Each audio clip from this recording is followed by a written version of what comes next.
हाय guys, नमस्कारम। कैसे हैं आप लोग? आप देख सकते हैं स्क्रीन पे सदगुरु हमारे। एक भाषा में बोलो जी। देखिए, एक आपदा आ रही है। पिछले 26-27 सालों से हम इस पर काम कर रहे हैं। भारत के 1 करोड़ बच्चों को प्रधानमंत्री को लिखना चाहिए। हमें 7.8 अरब ब्रांड एम्बेसडर चाहिए। सेव सॉइल के बाद अब क्या?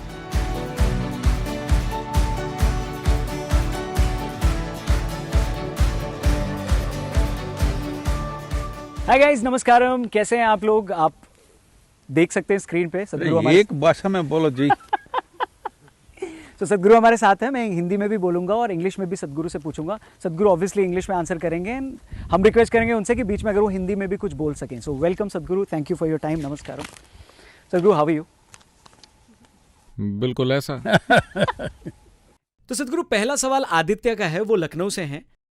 वो पूछते हैं, हाँ हम सब सेव सॉइल आंदोलन का हिस्सा हैं, लेकिन सेव सॉइल मूवमेंट है क्या? अगर ब्रीफ में, संक्षेप में इसको समझाना हो, क्योंकि लोग हमसे पूछेंगे, हमारे परिवार वाले पूछेंगे, दोस्त हमसे पूछेंगे, तो संक्षेप में इस आंदोलन को कैसे समझाएं? दुर्भाग्य से लोगों का फोकस कई सारी चीजों पर चला गया है, लेकिन सारे जीव तमाम बातों के बावजूद, चाहे वो जीवन जल में हो, समुद्र में हो या यहां चल रहा हो, सूक्ष्म जीव, कीड़े, पक्षी, जानवर, पेड़ पौधे, सब कुछ मिट्टी से पैदा हुए हैं। इसमें कोई शक नहीं है। अब आज ये प्रमाणित बात है। हर जिम्मेदार वैज्ञानिक ये कह रहा है कि पहले ही 50% टॉप सॉइल, जो जीवन का पोषण करती है, नष्ट हो चुकी है। और भारत जैसे देश में, जहां हम साल के 12 महीने खेती करते हैं, आमतौर पर अगर पानी हुआ तो हम पूरे 12 महीने खेती करेंगे। आदर्श जलवायु वाले ज्यादातर देश सिर्फ 4 से 6 महीने खेती करते हैं। तो खासकर यहाँ भारत, अफ्रीका या दूसरे इलाकों में, और साथ ही यूरोप और उत्तरी अमेरिका में भी मिट्टी का जबरदस्त नुकसान हुआ है। भारत में 62% मिट्टी, आप जानते हैं, काफी हद तक बंजर मानी जाती है। तो एक तरह से पूरी दुनिया धीरे धीरे रेगिस्तान में बदल रही है और हर कहीं जलवायु परिवर्तन, ग्लोबल वार्मिंग की खूब चर्चा होती है। लेकिन इस पर कोई जोर नहीं है कि इसमें मिट्टी की क्या भूमिका है। खुली जुती हुई मिट्टी और पक्की कर दी गई जमीन, ये दोनों करीब 40% ग्लोबल वार्मिंग और जलवायु परिवर्तन के लिए जिम्मेदार हैं। तो मिट्टी को सुधारना जरूरी है, इसमें कोई सवाल नहीं है। मिट्टी को ठीक करने का क्या मतलब है? बहुत आसान है। आप रेत लेकर उसमें पर्याप्त जैविक तत्व डालिए तो मिट्टी बन जाती है। अगर आप मिट्टी लेकर उससे सारे जैविक तत्व निकाल लें तो वो रेत बन जाती है। तो आप अपने आसपास रेत चाहते हैं या मिट्टी? यही सवाल है। अगर आप जीवन चाहते हैं तो आपको मिट्टी की जरूरत होगी। तो ऐसा होने के लिए आपको क्या करना होगा? मैं कुछ कर सकता हूं, आप कुछ कर सकते हैं। तो हमने अपनी जमीन को अच्छी तरह रखा है, ये बहुत जीवंत है, लेकिन हमें क्या पता कि अगली पीढ़ी क्या करेगी। मुझे यकीन है कि ये लोग अच्छा करेंगे, लेकिन हमें नहीं पता कि उनसे अगली पीढ़ी क्या करेगी।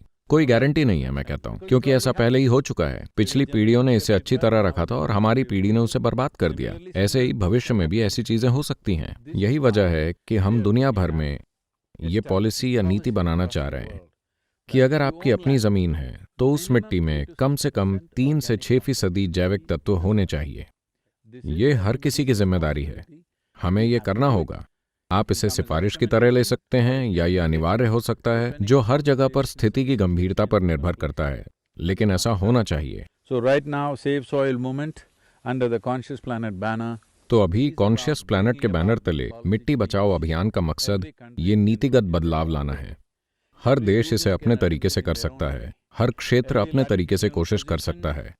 हर अक्षांशीय स्थिति, खेती की परंपराएं, आर्थिक परिस्थितियां, ये सब तय करेंगी कि ये कैसे किया जाना है। लेकिन जरूरी बात यह है कि आप कहीं भी हों, आपकी मिट्टी में कम से कम 3 से 6% जैविक तत्व होना चाहिए। यही पूरा मिट्टी बचाओ अभियान है। ये मेरे इसके लिए परवाह करने की बात नहीं है। हाँ, आपको जरूर इसकी परवाह करनी चाहिए, लेकिन जरूरी बात ये पक्का करना है कि आने वाली पीढ़ी के पास मिट्टी हो, क्योंकि मिट्टी एक जीवित इकाई है, कोई सामान नहीं।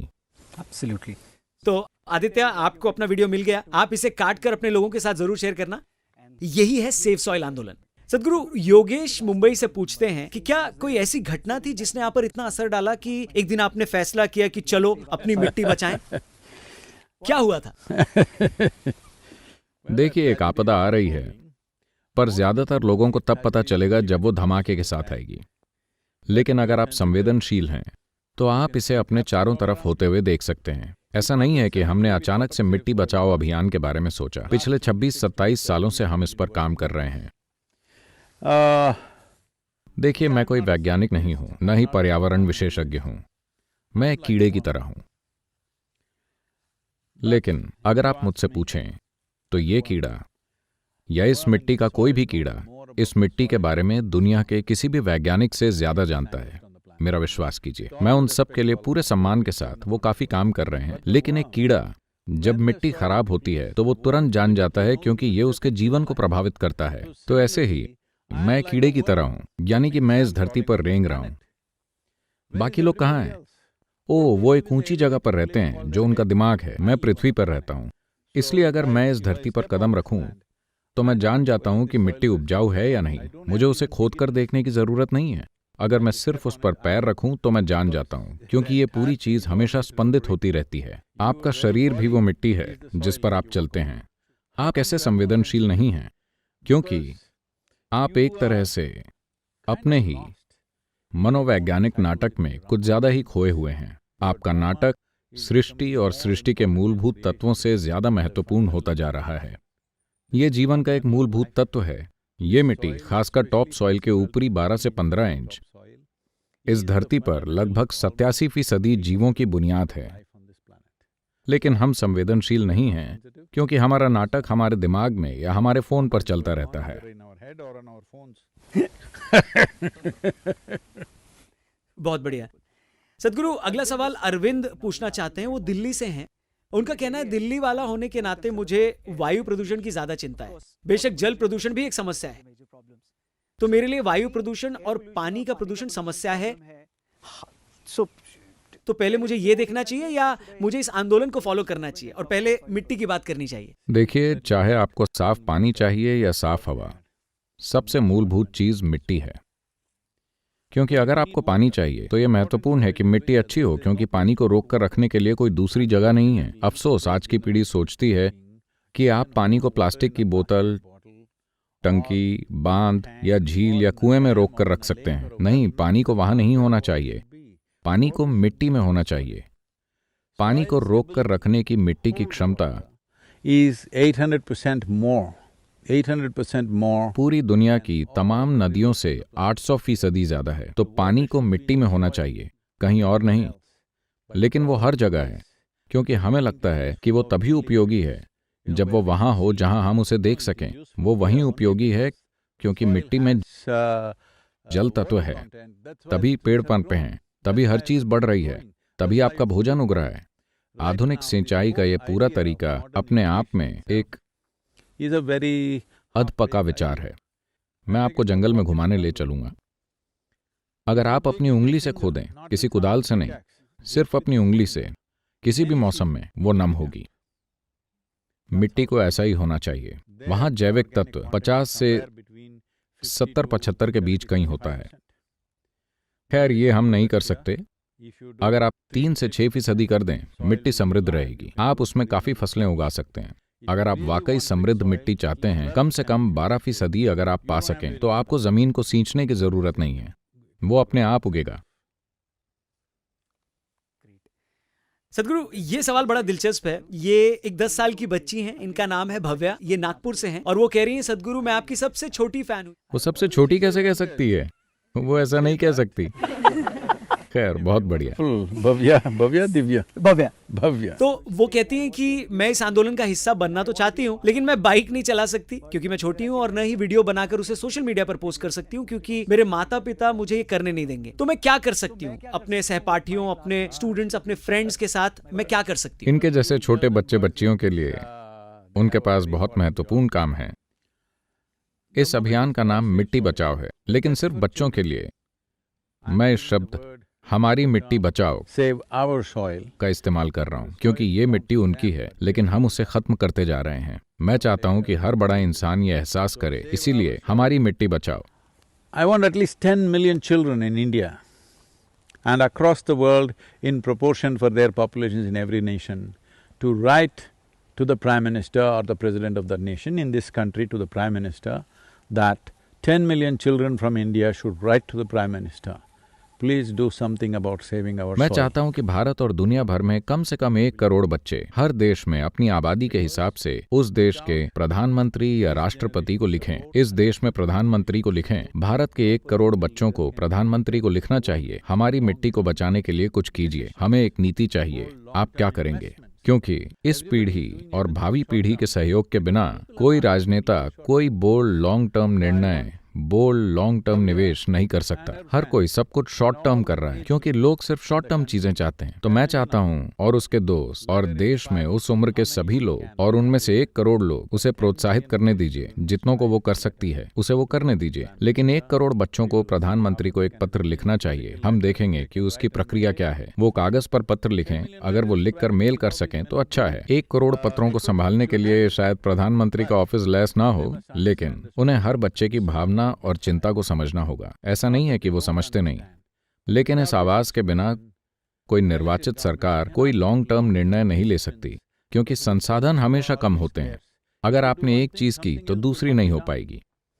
Do we want long-term solutions for this nation or do we want to do tidbits of today? क्या आप इस देश के लिए लॉन्ग टर्म समाधान चाहते हैं या क्या हम छिटपुट चीजें करना चाहते हैं? तो आप भव्या जैसे लोग, भव्या जैसे बच्चे बोलें, कहें कि हम इस देश में लॉन्ग टर्म निवेश चाहते हैं, छिटपुट नहीं, तब ऐसा जरूर होगा। Perfect. Divya, Bhavya, all of you, please write a wonderful letter and you need to share it with me first.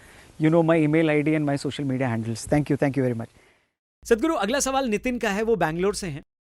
वो पूछते हैं, बल्कि वो ये कह रहे हैं कि इन दिनों हर 3 में से एक व्यक्ति जो इंटरनेट पर है वो एक मोटिवेशनल स्पीकर की तरह है। सोशल मीडिया पर, यूट्यूब पर, इंस्टाग्राम पर, हर जगह। मैं कोई मोटिवेशनल वक्ता नहीं हूँ। जरा तो उनका सवाल यही है, वो पूछ रहे हैं कि लोग बोलते तो बहुत हैं, लेकिन हकीकत में जमीनी स्तर पर काम बहुत कम हो पाता है उनकी तरफ से। और यहाँ आप हैं जो हर 2 साल में कुछ नया कैंपेन शुरू कर देते हैं। अरे हर 2 साल में मैंने कुछ नया नहीं शुरू किया है। हर किसी को ये समझने दीजिए, सब कुछ जो हमने किया वो सिर्फ एक जागरूक धरती या कॉन्शियस प्लैनेट के लिए है। हाँ, चाहे आप इसे इनर इंजीनियरिंग कहें, लेकिन ये सचेतन इंसान बनाने के लिए है जो कॉन्शियस प्लैनेट है। आप इसे प्रोजेक्ट ग्रीन हैंड्स कह सकते हैं, वो इसी के लिए है। अब तक हमने कुछ 65 मिलियन पेड़ उगाए हैं, जो 6.5 करोड़ पेड़ हैं, जीवित पेड़, trees, living trees. फिर हमने नदी अभियान की बात की, ये कॉन्शियस प्लैनेट के लिए है।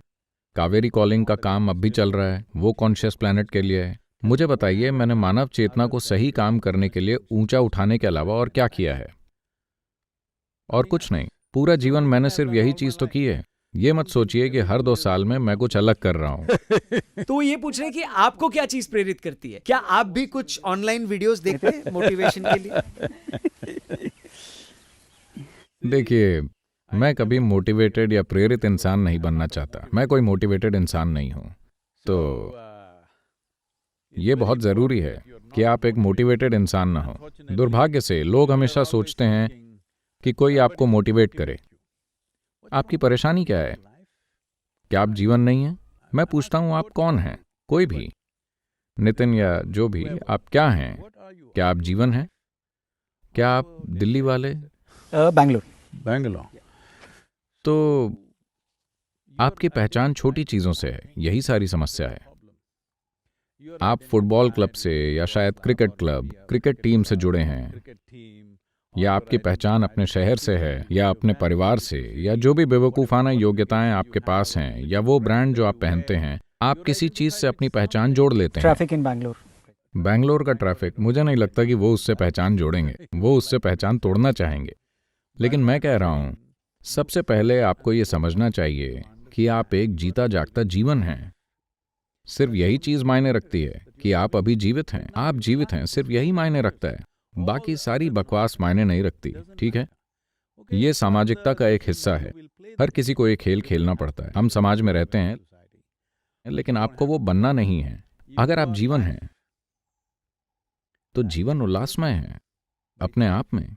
आपको अपने दिल को धड़काने के लिए किसी की प्रेरणा की जरूरत नहीं है, ठीक है? तो आपके पास दिमाग है जो धुंधला हो गया है। शायद आपको कोविड हुआ हो, मुझे नहीं पता। आपको ब्रेन फॉग हुआ है। आपको उस फॉग को हटाने के लिए थोड़ी सी प्रेरणा चाहिए, और अगर आप उस फॉग को हटा भी दें तो 2 घंटे बाद वो फिर से वापस आकर धुंधला कर देता है।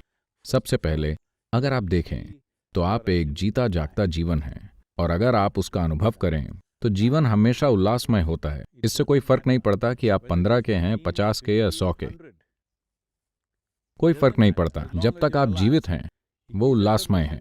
दिल धड़क रहा है, ठीक है? अगर वो रुक गया तो हम आपको बख्श देंगे। वो धड़क रहा है ना? तो आपको जीवन से भरपूर होना चाहिए। अगर आप जीवन से भरपूर हैं तो आपको किसी की प्रेरणा की जरूरत नहीं है। आप ठीक रहेंगे। आप क्या करेंगे? हर किसी को एक ही चीज करने की जरूरत नहीं है। Everybody will act according to their aptitude and maybe the need in the society. But right now, हर कोई अपनी योग्यता और शायद समाज की जरूरत के हिसाब से काम करेगा, लेकिन अभी लोग खुद को जीवन के रूप में अनुभव नहीं करते। उनकी सारी कोशिश बस गुजर बसर के लिए है। और दूसरी चीज है ज्यादा से ज्यादा इच्छाओं और सुखों की अंतहीन पूर्ति। ठीक है, आप जीवन बिताइए और 60-70 साल बाद पीछे मुड़कर देखिएगा कि क्या ये सार्थक था। मैं चाहता हूं कि आप ऐसा जीवन जिएं कि अगर आप अपनी मृत्युशैया से पीछे मुड़कर देखें तो आपको ये दिखे कि आपने अपना जीवन बढ़िया जिया, किसी और की नजर में नहीं, अपने अनुभव में आपने इसे अच्छे से जिया। दूसरे लोग ये माने या ना माने, ये उनकी समस्या है। मुझे नहीं पता नितिन अब अनसब्सक्राइब करेगा उनको या मतलब मुझे नहीं पता, लेकिन वो मुझे अनसब्सक्राइब करना चाहते हैं। नहीं all the best. उन मोटिवेशनल स्पीकर्स को जिनको वो सुना करते थे। ओ, ये उनके ऊपर है। वो कर रहे हैं जो वो कर सकते हैं। It's okay. सदगुरु, अगला सवाल श्वेता का है। वो लखनऊ से हैं। वो पूछती हैं, अगर मौका मिले तो आप किस सेलिब्रिटी को या किस प्रसिद्ध शख्सियत को चुनना चाहेंगे इस आंदोलन के लिए ब्रांड एम्बेसडर? क्या लगता है आपको कौन बन सकता है? कोई नाम? देखिए, अभी हम देख रहे हैं जितने संभव हों उतने लोग जुटाएं। एक आसान संख्या के रूप में मैंने कहा कि कम से कम 1000 मशहूर सेलिब्रिटी और प्रभावशाली लोगों को इसमें होना चाहिए। मेरे ख्याल से हम आसानी से 600 से 700 की संख्या तक पहुंच जाएंगे। शायद हम 1000 या उससे ज्यादा तक पहुंच जाएं, क्योंकि ये मेरा प्रोजेक्ट नहीं है। ये मेरा प्रोजेक्ट नहीं है, ये एक पीढ़ी की जिम्मेदारी है। मैं हर किसी को समझाना चाहता हूं कि ये एक पीढ़ी की जिम्मेदारी है। ऐसा नहीं कि मैं ये करूं, आप ये करें, ऐसा नहीं है। मैं सिर्फ ये कह रहा हूं कि 21 मार्च से हर कोई, आपको मुझे सपोर्ट करने की जरूरत नहीं है, हर कोई 100 दिन तक मिट्टी के बारे में बात कीजिए अपने तरीकों से। अपना रिसर्च कीजिए। अगर आप चाहें, आप मदद चाहते हैं, हम आपको ढेर सारी सामग्री देंगे। अगर आप खुद कर सकते हैं तो कीजिए, ठीक है, लेकिन अपना अभियान 100 दिन तक चलाइए। महत्वपूर्ण बात यह है, As a generation, in a concerted way, all of us say that we have concern for the wrong that we have done, how to fix it. कि एक पीढ़ी के रूप में इकट्ठा होकर हम सब कहें कि हमें उस गलती की चिंता है जो हमने की है, उसे कैसे ठीक करें। महत्वपूर्ण चीज ये है कि इसे लॉन्ग टर्म खुशहाली के लिए नीति में शामिल होना चाहिए। वरना मैं यहाँ कुछ कर रहा हूँ, ये अच्छा है, लेकिन ये कोई समाधान नहीं है। तो हमें 1000 ब्रांड एम्बेसडर्स चाहिए, ठीक है? नहीं, 1000 नहीं, हमें 7.8 अरब ब्रांड एम्बेसडर चाहिए, क्योंकि हर वो इंसान जो सांस लेता है और इस धरती पर चलता है और इस मिट्टी का भोजन खाता है, वो एक एम्बेसडर है। लेकिन जिन लोगों के पास एक फॉलोइंग है, जिनका दुनिया में एक नाम और प्रसिद्धि है, उनकी एक खास जिम्मेदारी है। क्योंकि अगर आप अपनी लोकप्रियता का इस्तेमाल उन लोगों के कल्याण के लिए नहीं करते जो आपको फॉलो कर रहे थे, तो इसका क्या मतलब है? Absolutely true. Thank you, सदगुरु. सदगुरु, अगला सवाल सूरत गुजरात से है। नीरव पूछना चाहते हैं कि ये जो आपकी पहल है ईच वन रीच वन, इसके बारे में। Soil, each one should reach one हर दिन। every day. I didn't say just one. तो वो पहला इंसान कौन था जिससे आपने संपर्क किया जब इस पहल की शुरुआत की गई? ये किसी क्षण जैसा नहीं है जो ऐसे ही आ गया। मैं कह रहा हूं, मैं 30 साल से इस पर काम कर रहा हूं। तो कौन पहला इंसान है, ऐसी कोई चीज नहीं है। क्योंकि चाहे मैं उसके बारे में बोलूं या नहीं, मनुष्यों का चेतन होना हमेशा मेरा काम उसी के बारे में रहा है। अगर आप सच में चेतन हो जाते हैं लोग नहीं समझते कि चेतनता क्या है। चेतनता का मतलब ये है कि अगर आपके विचार और भावनाएं यादों की एक मात्रा से काम कर रहे हैं, जिसे आप यादें कहते हैं, उसकी एक सीमा होती है। आपकी भौतिकता की एक सीमा है और आपके विचार और भावनाएं मानसिक ढांचे की एक सीमा है। शरीर एक तरह की बुद्धिमत्ता है, मन दूसरी तरह की बुद्धिमत्ता है। शरीर की सिर्फ इतनी सीमा है, मन की शायद उतनी सीमा हो, लेकिन फिर भी उसकी सीमा है। चेतनता यानी ये बुद्धिमत्ता का एक और आयाम है। कुछ लोगों को ये शब्द पसंद आते हैं, इसीलिए मैं 3 बार कहता हूं, आयाम आयाम आयाम। ठीक है, उन सभी लोगों के लिए मैं बस उनकी मदद कर रहा हूं। I'm just helping them. तो बुद्धिमत्ता का एक और आयाम है जो आपकी यादों के वश में नहीं होता, यानी कि ये असीम है। तो अगर आप बुद्धिमत्ता के इस आयाम को छूते हैं तो मुझे आपको बताना नहीं पड़ेगा कि यहाँ क्या सही है और क्या गलत। अगर आप यहाँ खड़े होकर सांस लेते हैं, आप जान जाएंगे कि यहाँ क्या हो रहा है। आपको किसी की बात सुनने की जरूरत नहीं है। तो सारा काम उसी बारे में है। ऐसा नहीं है कि मैंने आज बोलना शुरू किया है। अगर वो उस पहले प्रोग्राम के बारे में जानना चाहते हैं, जब मैंने बोलना शुरू किया था, मैंने 7 लोगों से शुरुआत की थी। मेरे 7 विद्यार्थी थे, Including me, 7. No, Including you 7. 7. Yeah, I had 7 students. मैं आधे शहर को जानता था, हर कोई मेरा दोस्त था। लेकिन 1.5 साल तक कुछ न करने के बाद मैं एक बिजनेस बनाने में और कुछ करने में बहुत व्यस्त था। अचानक मैं काम से पीछे हट गया, बस देश भर में बिना किसी मकसद के घूमता रहा। और जब मैं वापस आया तो मैंने फैसला किया कि मैं वो साझा करूंगा जो मेरे साथ हो रहा है। मैंने लोगों को एनरोल करने की कोशिश की, कोई आना ही नहीं चाहता। अचानक उन्हें लगता है कि मैं खतरनाक हूं। मैंने खुद से बिजनेस खड़ा किया था, मुझे किसी को कोई पैसे नहीं चुकाने थे, लेकिन मैंने बस अपना बिजनेस बंद कर दिया और किसी और को सौंप दिया, बस यूं ही। तो उन्हें लगता है कि मैं खतरनाक हूं। So after much coaxing and coercion, only 7 people came. तो बहुत मनाने के बाद सिर्फ 7 लोग आए। मैं उन 7 लोगों का आभारी हूं, क्योंकि पहली बार मैंने पाया कि मैं वाकई में कुछ सिखा सकता हूं। तब तक कोई मुझे कुछ नहीं सिखा सका था, नहीं मैंने कभी किसी को कुछ सिखाने की कोशिश की थी। तो अचानक मुझे एहसास हुआ कि मुझे वाकई अपने साथ हो रही चीजों को व्यक्त करने के लिए शब्द मिल सकते हैं। तो उसे 4 दिन 2-2 घंटे का होना था, लेकिन हर दिन वो 4 घंटे 5 घंटे तक खींच गया। और जब चौथा दिन आया तो उन्होंने कहा कि ये बहुत अच्छा है, क्या हम एक और दिन बढ़ा सकते हैं? हमने एक और दिन किया तो वो 6 दिन का हो गया। समय की बंदिश के बिना बस 4-5 घंटे रोज चला जाता था। तो उसके बाद हमने पीछे मुड़कर नहीं देखा। मैं जान गया कि मेरे पास अपनी भीतरी स्थिति को बयान करने के लिए शब्द थे। So Nirav, each one reach. तभी से मैंने बोलना शुरू किया। Talking. Yeah. So तब से each one reach one हो रहा है। Yeah. Wonderful. अगला सवाल सुंदरम पूछना चाह रहे हैं पुणे से। सुंदरम को तमिलनाडु में होना चाहिए, चेन्नई में होना चाहिए। वो पुणे में क्यों है? He's an IT professional. He's- वो हर जगह चले जाते हैं। सदगुरु वो कहते हैं कि सिर्फ किसान ही हैं जो मिट्टी बचा सकते हैं, क्योंकि वो दिन रात खेतों में मिट्टी जमीन में काम करते हैं। एक आईटी प्रोफेशनल कैसे? मैं तो सिर्फ डेटा बचा सकता हूँ, मैं मिट्टी नहीं बचा सकता। मैं कैसे मिट्टी बचा सकता हूँ? मेरी इसमें क्या भूमिका है? मेरे ख्याल से सुंदरम जैसे लोगों को एक शपथ लेनी चाहिए कि अब से वो सिर्फ कंप्यूटर का डेटा खाएंगे, वो खाना नहीं खाएंगे। अगर वो ये शपथ लेते हैं तो उन्हें इसकी परवाह करने की जरूरत नहीं है। कोई यहाँ कोई कंप्यूटर का डेटा खाता है? हेलो, केवल खाना खाने वाले लोग? मुझे नहीं पता कि सुंदरम की इस जवाब पर क्या प्रतिक्रिया होगी, लेकिन सुंदरम जो भी हो आप मुझे लिख सकते हैं। सदगुरु अगला सवाल श्रुति पूछना चाहती हैं, वो इंदौर से हैं। वो ये कहती हैं कि पहले हम भारतीय कई क्षेत्रों में एडवांस थे, हम सुसंस्कृत थे, हमारे पास सबसे महान आध्यात्मिक गुरु थे जिन्होंने इस धरती पर जन्म लिया, लेकिन भारत को अब क्या हो गया? What happened to India? Like how? इसके बारे में हम कैसे बात कर रहे हैं? हम सब ये मानते हैं कि धरती हमारी माता है, लेकिन अब आखिर हुआ क्या? See, a land that was a culture that evolved with the prime aspect being human consciousness. देखिए, ये धरती जो एक ऐसी संस्कृति थी जिसने मानव चेतना को मुख्य पहलू बनाकर विकास किया था, समय के साथ वो ज्यादा नैतिकवादी हो गई बजाय चेतन होने के। जब ये नैतिकवादी बन गई तो उन्होंने ये तय करना शुरू कर दिया कि क्या अच्छा है और क्या बुरा। तो एक चीज ये हुई कि हमने सोचा कि जीवन के सूक्ष्म पहलू क्या हैं। गणित, खगोल विज्ञान, संगीत में बहुत गहरी संलिप्तता, इस तरह हम ऐसे बन गए, इस आध्यात्मिक प्रक्रिया में गहराई से डूब गए, लेकिन हमने पर्याप्त योद्धा नहीं पैदा किए। तो जब हमलावर आए, वो हमले के इरादे से नहीं आए थे, वो सिर्फ लुटेरे थे। वो बस लूटना, बलात्कार करना और भागना चाहते थे, यही उनका तरीका है। लेकिन जब उन्होंने देखा कि लोग इतने ज्यादा सीधे हैं, तो लुटेरे राजा बन गए। वो एक गंभीर गलती थी जिसे अब हम सुधारने की कोशिश कर रहे हैं।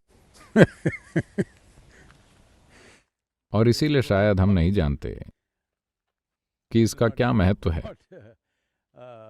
मैं उसका कोई विश्लेषण नहीं करना चाहता, लेकिन कई चीजों में भारत में एक सबसे लोकप्रिय शिक्षा एक रणभूमि में दी गई थी।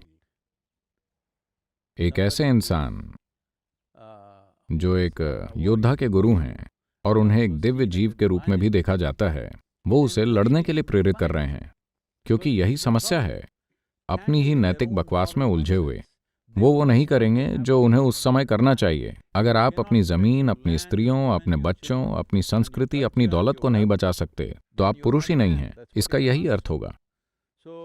तो ऐसा नहीं है कि हर कोई लड़ाई करे, लेकिन योद्धाओं का एक समूह होना चाहिए, लड़ाई छेड़ने के लिए नहीं, लेकिन अगर जरूरत हो तो उन चीजों की रक्षा करने के लिए जो आपके लिए कीमती हैं। अब अगर मैं कुछ कहूं तो अरे ये कैसे आध्यात्मिक गुरु हैं, क्योंकि आध्यात्मिक गुरु को बस अपने चेहरे पर कब्ज जैसा भाव लेकर बैठना होता है। आप ऐसा कर सकते हैं। हम जानते हैं कि अतीत में हमारे साथ कैसी भयानक चीजें हुई हैं। आज आप और मैं ये बात कर रहे हैं क्योंकि कई सारे, करीब 10 लाख महिलाएं और पुरुष इस देश की सीमा पर डटे हुए हैं, ताकि आप और मैं यहां चल सकें, जीवन के दूसरे पहलुओं के बारे में बात कर सकें। अगर वो वहां ना खड़े हों तो मारकाट यहां होगी, कहीं और नहीं। हमें यह पता होना चाहिए। लोगों को लगता है कि लड़ाइयां सिर्फ सीमाओं पर होती हैं। वो बस मूर्ख हैं। लड़ाइयां हुई, लड़ाइयां शहरों में आईं, उन्होंने शहर जला दिए, उन्होंने लोगों के साथ भयानक चीजें की। क्या हम भूल गए हैं? दुर्भाग्य से ज्यादातर लोग भूल गए हैं। उन्हें लगता है कि लड़ाइयां सीमाओं पर होती हैं। लड़ाई सीमा पर है क्योंकि जो लोग सीमा पर डटे हैं वो उन्हें देश के अंदर नहीं आने दे रहे। ये उनके समर्पण, उनकी लगन, उनके त्याग के कारण है कि हम यहाँ बात कर रहे हैं। हमें ये कभी नहीं भूलना चाहिए। True. Thank you for sharing, सदगुरु। सदगुरु, भोपाल से कल्याण ये सवाल आपसे पूछना चाहते हैं कि आप दुनिया भर में घूमे हैं, बहुत से देशों, शहरों में गए हैं। कौन सा ऐसा एक देश है आपके ख्याल से जो इस सेफ सॉइल, मिट्टी बचाओ मूवमेंट के लिए रोल मॉडल बन सके? भारत क्यों नहीं? वो ये क्यों पूछ रहे हैं कि कौन बन सकता है? देखिए, भारत के बारे में एक महत्वपूर्ण चीज ये है कि आज भी हमारे पास एक बड़ी कृषि आबादी है, यानी लोग जो खेती में लगे हैं। मेरे ख्याल से 65% से ज्यादा। अगर आप उससे जुड़े उद्योग वगैरह भी ले लें तो 70% से ज्यादा, 70% आबादी या तो सीधे खेती में या उससे जुड़ी गतिविधियों में लगी है। जब ऐसा है तो मिट्टी को रूपांतरित करना या मिट्टी को सुधारना बहुत सी जिंदगियों को बदल सकता है। आज इस बारे में दुनिया में पर्याप्त रिसर्च मौजूद है जो ये दिखाती है that lack of soil nutrients is the basis of any number of diseases that human beings are going through, both physiological and psychological. कि मिट्टी में पोषक तत्वों की कमी बहुत सी बीमारियों की वजह है जिनसे लोग गुजर रहे हैं, शारीरिक और मानसिक दोनों। मानसिक बीमारियां और माइक्रो न्यूट्रिएंट्स की कमी सीधे सीधे आपस में जुड़े हुए हैं। तो जब ऐसा मामला हो, जब 70% आबादी उसमें लगी है, तो हम ये क्यों पूछते हैं कि कौन रोल मॉडल बन सकता है? हम ये क्यों नहीं कहते कि चलिए हम रोल मॉडल बनते हैं? अभी कावेरी पुकारे प्रोजेक्ट को UN एजेंसियां धरती पर ट्रॉपिकल देशों के लिए एक रोल मॉडल की तरह देख रही हैं। हम इसे पूरे देश में क्यों नहीं कर सकते? तो अगला सवाल भी सदगुरु इसी से जुड़ा है। So Rohini is asking, This सदगुरु, is इस तरह के सवाल इसलिए आते हैं क्योंकि इन दिनों युवाओं को बहुत कम उम्र से ही स्कूलों में इस बात की ट्रेनिंग मिलती है कि वो कितना कमा सकते हैं, वो किस तरह के कपड़े पहन सकते हैं, वो क्या बकवास कर सकते हैं, बस यही सब। वो ये नहीं देखते कि उस जगह का विकास कैसे करें जहां वो रहते हैं, चाहे वो शहर हो या राज्य या देश। शहर को कैसे एक बढ़िया जगह बनाएं, ये उनकी चिंता नहीं है, क्योंकि उन्हें लगता है कि ये सब कुछ पागल देशभक्तों के लिए। आप और मैं तभी खुशहाल हो सकते हैं अगर देश खुशहाल हो, है ना? देश वो सबसे बड़ी इकाई है जिसके जरिए आप एक आबादी के लिए कुछ कर सकते हैं। अभी हमारे पास उस तरह की व्यवस्था नहीं है जहां एक ग्लोबल सरकार हो कि हम पूरी दुनिया के लिए कुछ कर सकें। लोगों के किसी समूह के लिए कुछ करने का सबसे बड़ा तरीका एक राष्ट्रीय पहचान के जरिए है, इसलिए देश महत्वपूर्ण हो जाता है। क्या देश सबसे ऊंची चीज है? नहीं। किसी दिन अगर हम सब राष्ट्रीय सीमाओं को मिटा सकें और सिर्फ एक मानव जाति के रूप में रह सकें तो ये शानदार होगा। लेकिन क्या हम उसके आसपास भी हैं? वो एक आदर्श है और ये एक हकीकत है, ठीक है? सदगुरु, रोहिणी कहती हैं कि आपने हमसे मिस्ड कॉल करने को कहा था, हमने मिस्ड कॉल दिया। आपने हमसे पौधे लगाने को कहा था, हमने लगाए। क्या बात है, उन्होंने मिस्ड कॉल भी दी थी।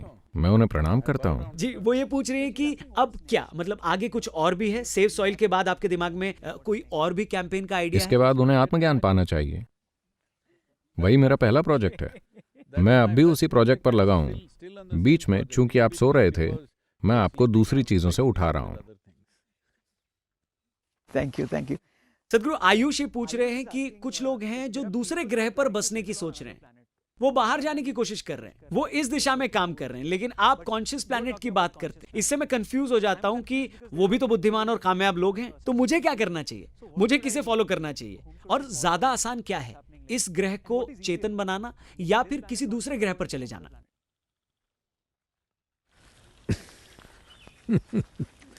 See,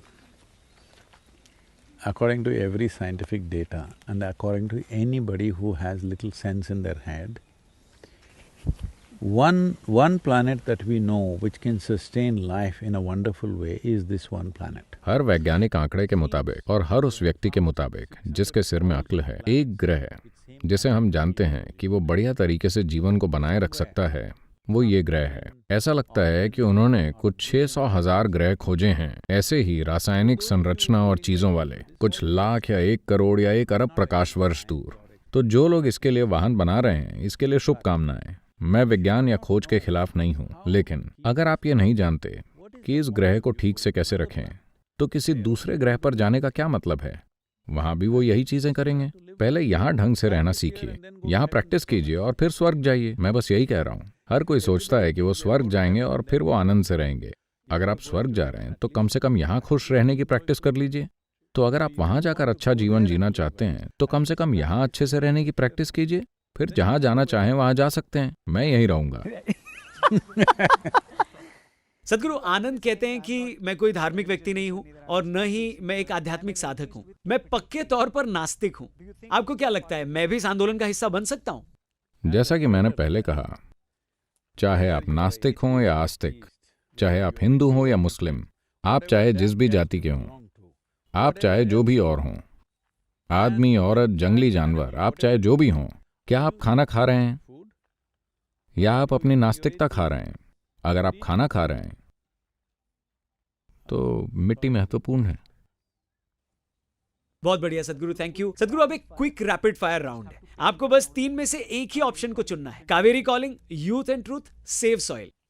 अरे ये 3 अलग अलग चीजें नहीं हैं, ये एक ही हैं। बेशक कैंपेन्स के अर्थों में, तो भी आपको एक चुनना है। वो 3 अलग अलग चीजें नहीं हैं, वो एक ही हैं। Still, if you have to pick one. मैं कैसे चुन सकता हूँ? वो पहले से ही एक हैं। Okay. कौन सी चीज है जो आपके दिल के सबसे ज्यादा करीब है? खेती करना, गोल्फ खेलना या बाइक चलाना?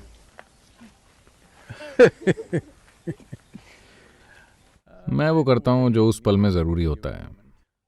अगर मुझे कहीं जाना है तो मैं मोटरसाइकिल इस्तेमाल करता हूँ।